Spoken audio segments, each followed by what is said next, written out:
In this video, we're going to take a look at how to create, edit, and delete rooms. We will review the different types of room bounding elements, how the area and volume of a room is calculated, and what this all looks like in a schedule. To place rooms within Revit, we need a closed loop of a bounding element. In this case, walls are going to be our bounding element. From the Architecture tab, I'll select the Room tool, and then I'll place rooms within the walls. You can see that the object that's bounding the room now is these four walls.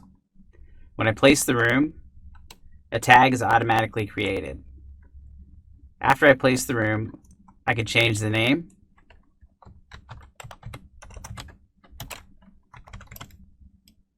and the number. Now that I've changed the number, the next room I place will be in sequence.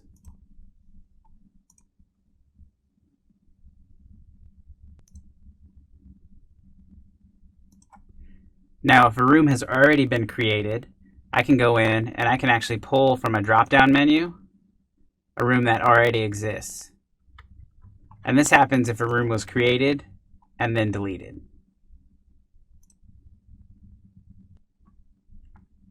The reason I'd want to do that is because it's going to come preloaded with the name and number the way I want it to look.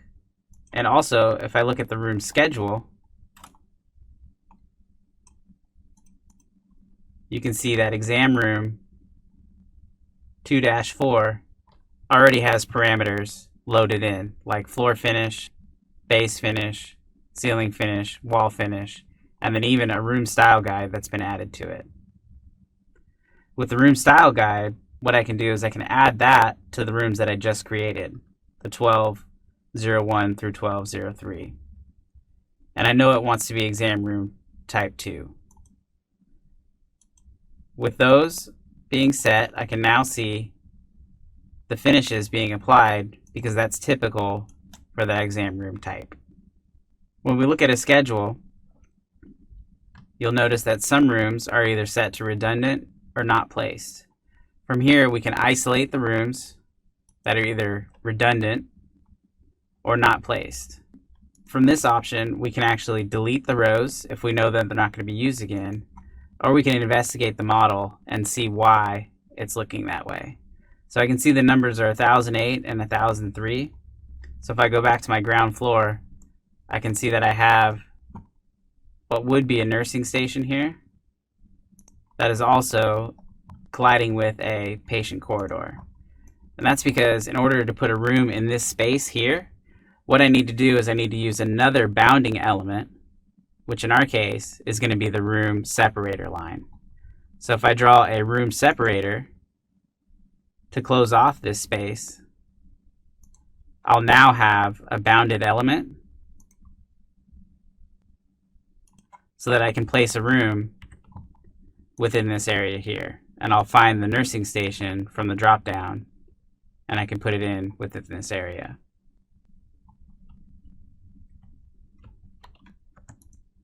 Rooms also have two other limits, and that's going to be in our z-axis. So the walls and the room separator lines are going to control the x and y.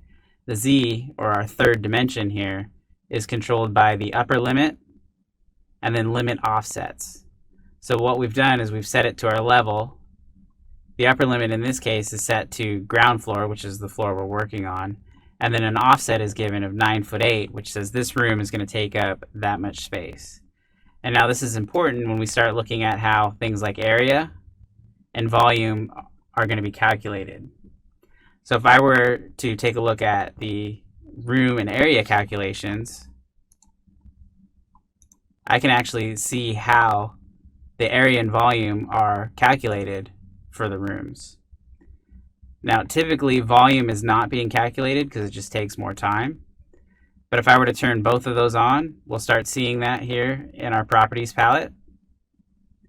And then I can also adjust how room areas are being calculated based on either at the wall finish, center line, core area, or the core center.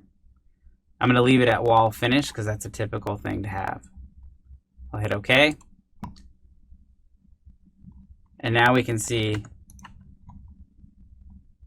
that our volume of our nurse station is 41.43 cubic yards.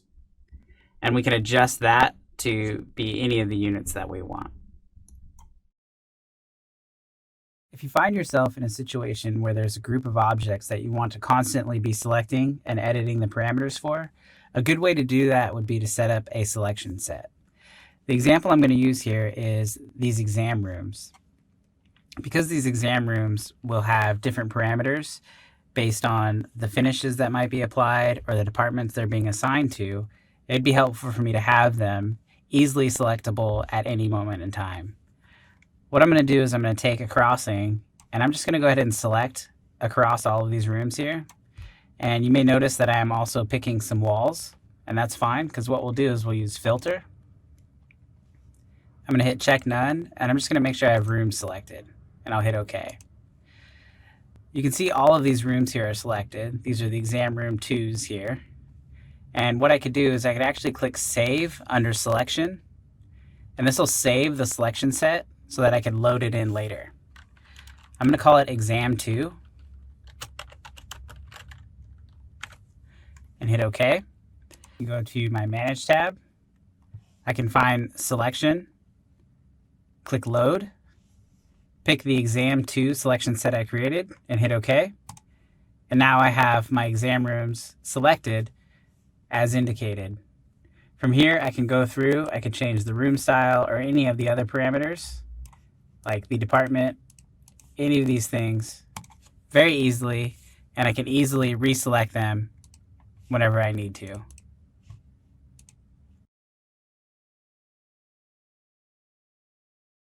In this video, we're going to create a gross area plan, add area boundaries, and look at how we can use area type to calculate different types of areas. I'll start by going to the Architecture tab, finding Area, and selecting Area Plan. From here, I need to select my area type. We're going to use gross building, and the floor that I'd like to create it based on. I'll select ground floor. I'll hit OK, and a view will get created with a boundary that's already in place. And what I could do is I can modify this boundary to suit the needs of my project. For starters, this is an outdoor area that needs to be captured. So I'll go to Area Boundary, and I can draw this a number of different ways. If I have a wall or a bounding element that I can use pick lines, or I could use the simple draw tools like line and rectangle. In this case, I'm going to use rectangle because the shape that I'm trying to create is a rectangle. And what I'll do is I'll just delete the overlapping line. From here, I can go to Area, select Area, and then place it in the enclosed space. Now, what I need to do is I need to check my area type. So when I select the area, you can see in the Properties palette, the area type is set to gross building area. Well, this is actually an exterior area, so I'll change the type. Now I can go ahead and I can set the areas for the rest of the boundaries that are created. So I'll go to Area, select the area again, and put it in the first one. This is a gross building area as well, so I don't need to change it. This is going to be an exterior area. So from here, what I could do is I can change that type to exterior. And same with this one here. When I place the area, I'll change the type to be an exterior area. Now we can take a look at what that looks like in an area schedule. So I'll go to the area schedule, gross building, and you can see that based on the way we have this schedule sorting, that we have our ground floor areas for exterior areas, and then we have our second floor, which was created previously, and our ground floor area that we created, all totaling up. With a simple switch in my schedule settings, I can actually have it calculate based on each of these as well. By just adding the footer to the sorting type, which is area type here, I can have it calculate what the total area for each of these is going to be. Another way to create an area plan is by creating a rentable plan. A rentable plan is going to give us a little bit more detail, and I can break it down based on things like major vertical penetrations like shafts and stairwells, building common area like maybe this ground floor lobby, or just the general office area which takes up most of the floor plate for this building. We can also look at that in a schedule form, and we can see how much of the building common area, major vertical penetration area, and then office area is being used in this project.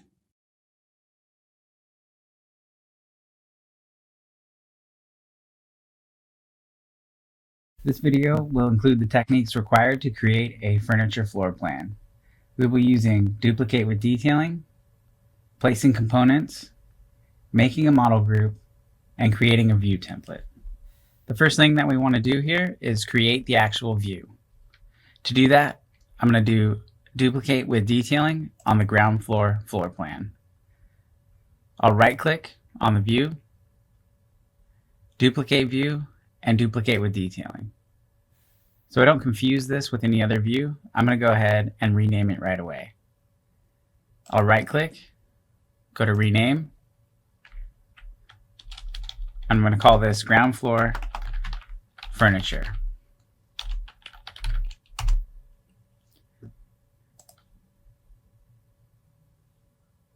Now we can add the furniture to our exam rooms.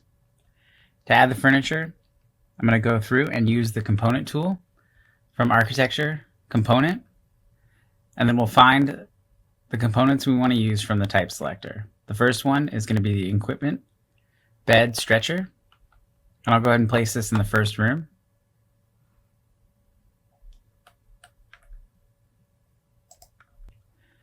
I'm also going to use a casework family that'll be typical in all the rooms. This one's not oriented the correct way, so I can use the spacebar tool to rotate it.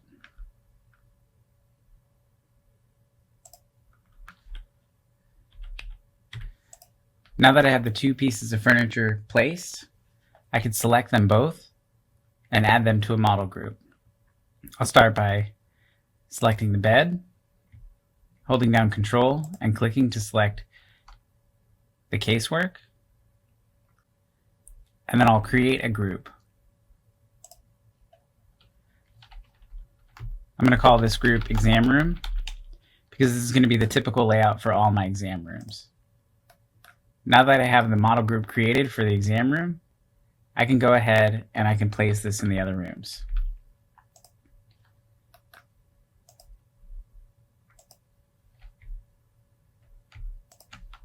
I'm just using the mirror and copy tools to place these items in the different rooms.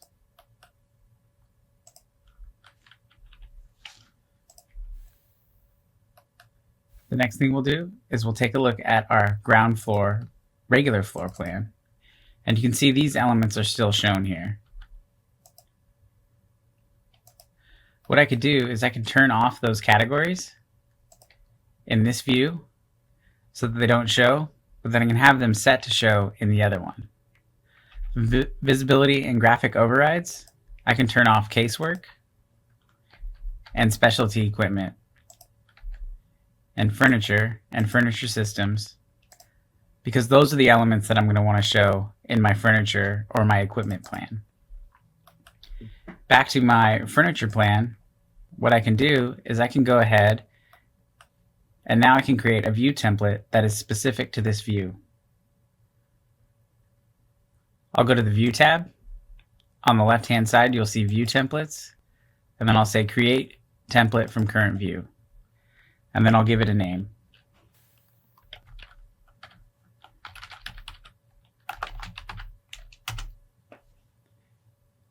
Now I've created a furniture plan view template. Next thing I want to do is make sure that all of the different items are included. Everywhere you see a checkbox here, that means that that particular parameter will be included in that view template. I want to go ahead and include everything for this one, so I'll go ahead and hit OK. Now that I have the view template, I want to make sure that it's assigned to this view.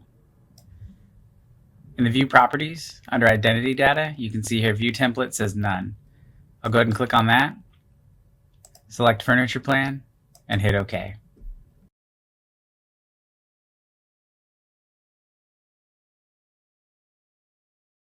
In this video, we're going to create a color fill legend that's going to help us to differentiate the different types of spaces within this floor plan. We're going to use the data derived from a room schedule to assign these different values, and then we're going to look at the options we have when using a color fill legend. The first thing we want to do is go to our Annotate tab, find Color Fill Legend, and place the color fill legend anywhere on the view. When we place the color fill legend, the first thing it's going to do, it's going to ask us what type of space we want to use to define the legend. In our case, we want to use rooms, and we'll go ahead and use name to show an example here. I'll hit OK, and you can see name is pretty detailed because there's so many different types of spaces on this plan. We end up with a very large room legend. I could reduce the size of this so that it shows up in multiple columns, but there's still a lot of data that we have to comb through. I'm going to go ahead and select this and say Edit Scheme. I'm going to change it from name to department. Now these are departments that I've defined for this space, and you can see it's a little bit more clear, and it gives us a good idea of what spaces are being used for what. Now these were defined based on the data in the room schedule. So I took the room schedule that we created before, and I added department as a column, and then I added the definition that I wanted to give each of those rooms. This can also be done by selecting each room and adjusting the department in either the room style or in the properties. If this is something that we want to have a permanent plan for, we can use the same techniques we used before to create the furniture plan by turning off the department legend in our regular floor plan and creating a duplicate with detailing to define this as more of a presentation plan.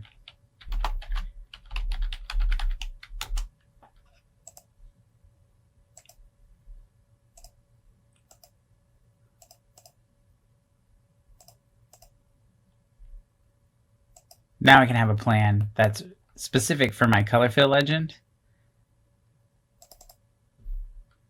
and a plan that I can use for construction documents.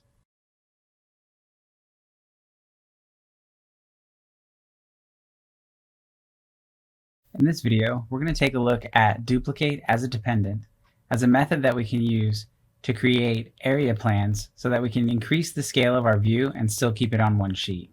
As you can see in the sheet here, this view is at 3/16 inch equals a foot, and it's already maxed out on the sheet size. So if I wanted to go any larger, I'm going to have to break this apart into a couple pieces. To do this, I'm going to go to our ground floor plan, and the first thing I'm going to do is I'm going to make a duplicate of it. I'm going to duplicate with detailing because I still want all of these annotations. And now this is going to become the parent view for our dependent views. I'm going to right click. I'm going to do duplicate view, and this time we're going to use duplicate as dependent. What's going to happen is I'm now going to get a dependent view to this parent view. And what's great about this is any changes I make to the visibility and graphic overrides or any of the view specific properties that we see here, that'll also take place to my dependent views. So if I change the scale to say 1/4 inch to make it a little larger, what I can then do is go to my dependent view, and I can actually adjust the crop region of this view to split the plan in half. And if we look at our overall view, you can see that I have the crop region for the first dependent view that I created. If I do it again, duplicate as dependent, I'll get another one below, and I can do the same thing to this one and adjust the crop region. I'm going to rename these.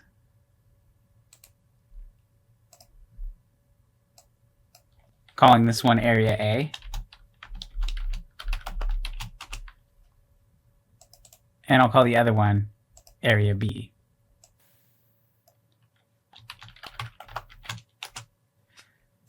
Now I want to leave a little bit of overlap space here, just for clarity between the two plans. And what we can do to define that space is we can actually add a match line that'll allow us to see exactly where that plan is being cut in multiple different views. To do that, we will go to our View tab, Match Line, and then I can draw the line which will define where our match line is going to occur. Once I've drawn the line, I can finish the sketch, and now you can see we have a match line here that's going to show up in both of our views. Once I place these views on a sheet, which you can see this is our overall plan with the match line, and then I can place these on a sheet. So this is for my Area A plan.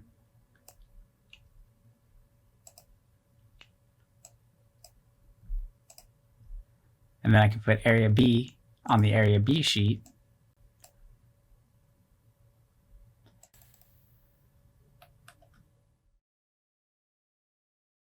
We can further define each one of our area plans by using a scope box to define the extents of those views. In my parent view, I'm going to go expand the crop region so it includes the extents of both my Area A and Area B plan. And I'm going to add a scope box for each one.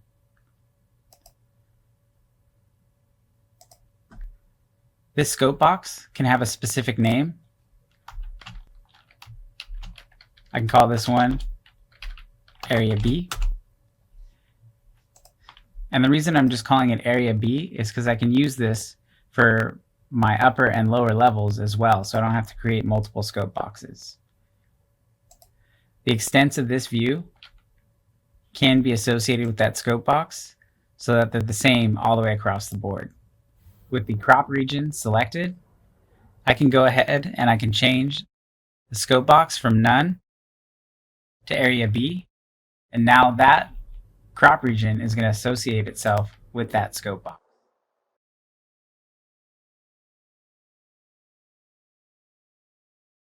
In this video, we're going to take a look at all the different settings that control the line weight, the line pattern, and the line style of all the different elements within Revit. The first setting we're going to look at is Object Styles. From the Manage tab, you'll find Object Styles on the left, and what you'll see here is a list of all the different categories that exist within the program and a series of parameters that we can adjust to suit the needs of our project. Things like line weight, line color, line pattern, and even material can be assigned to different categories within the object styles. This is the baseline for how all of the different materials and all of the different items look within the project. This includes model objects, annotation objects, analytical, and imported objects.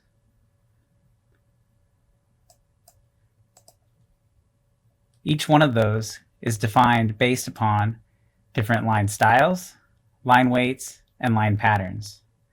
Line weights are defined by a system of 1 through 16, and each different scale that you see here is assigned a value, and in this case, in inches. This works for model line weights, perspective line weights, and annotation line weights. The line styles are going to define the different types of lines that we can use to embellish our views. So things like hidden lines, thin lines, medium, and wide lines can also be defined based on their line weight, line color, and line pattern. Line patterns can also be defined and created within Revit. A handful are available with the stock software, but we can also create new ones by defining the pattern based on whether there's a dash or a dot, and we can give that dash a particular value. Then we can define that as being a space, maybe a dot, another space, another dot, and so on. And this can be a custom setting that you create yourself. All of those settings within object styles, the line patterns, and the line weights all can add up to a more custom environment tailored towards your type of work. Each view has its own properties as well. This would be the visibility and graphic overrides. This looks very similar to what we saw in the object styles, except for one thing. We have a number of checkboxes here, which are going to define whether if a category is unchecked or checked, whether it'll be visible or not visible. If a category is unchecked, it's not going to show in the view, but checked it will. Notice how when I'm selected on columns, I'm seeing a bunch of things that say override across the view. The reason it's saying override is because these settings within visibility graphic overrides will only override the object style setting for this specific view. If I were to make a change to something in this view for, say, like walls, and I adjust the cut lines to be a different color, for this purpose, we'll change it to magenta. You can see here that the cut lines for our walls are now showing as magenta. But if I were to go to a different view, they're staying the same as black. That's because the change we made here in this floor plan was based off the visibility and graphic overrides, which means it was a view-specific setting. I can go back in and I can clear the overrides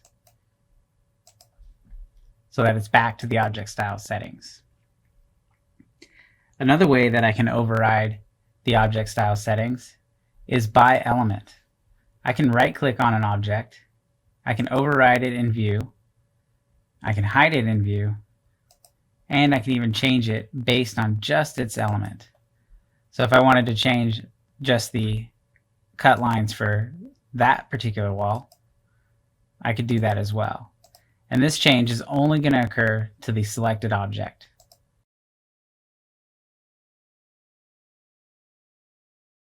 In this video, we're going to take a look at the different settings that are associated with levels and grids. Specifically, we're going to look at how to adjust the appearance of grids, the difference between the 2D and the 3D extent options, and also how we can adjust the location of the grid bubble and apply it to a bunch of different views across the project. First thing we're going to do is take a look at what makes up the grid bubble. So when I select the grid, you can see that there's a type called 1/4 inch bubble. If I go to edit type, the bubble is determined based on an annotation family that has been applied to the symbol. Typically, you're going to use one grid head circle. It's very standard here. We can also adjust the line weight of the segments. We can change the color and then also the pattern based on the needs of our project. There's a few defaults that you can set as well. You can change whether it's the first end or the second end. Typically, it's going to be end 2, meaning when you place a grid, the first click you make is going to be end 1. The second would be end 2, which will have the bubble. In non-plan view symbols like sections or elevations, the default is always going to be to have the grids on the top. If we were to take a look at an elevation view and turn the grids on, this one has a view template, so we'll turn it on through there.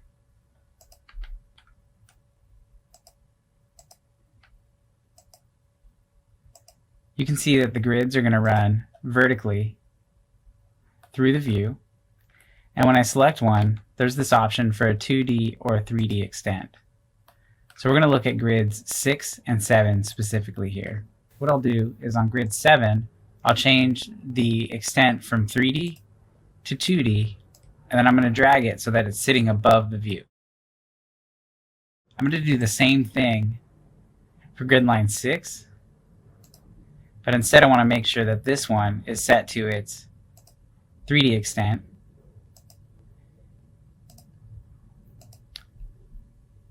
And if I move that all the way above, you can see the dot here, which is going to represent the 3D extent of the view, where the 2D is going to stay down below. What I've done is I've now moved it outside of the view of the ground level. Going back to the ground level view, you can see that grid 7 is still showing on the floor plan, but grid 6 has been removed. If I go back to that elevation view and drag that 3D extent back down, regardless of where that 2D extent is, back in the ground floor view, grid line 6 is now appearing. That 3D extent has an impact across multiple views within the project. So when you're adjusting your grids, you need to make sure that you're not moving them outside of the extents of other views. Levels work in a very similar way.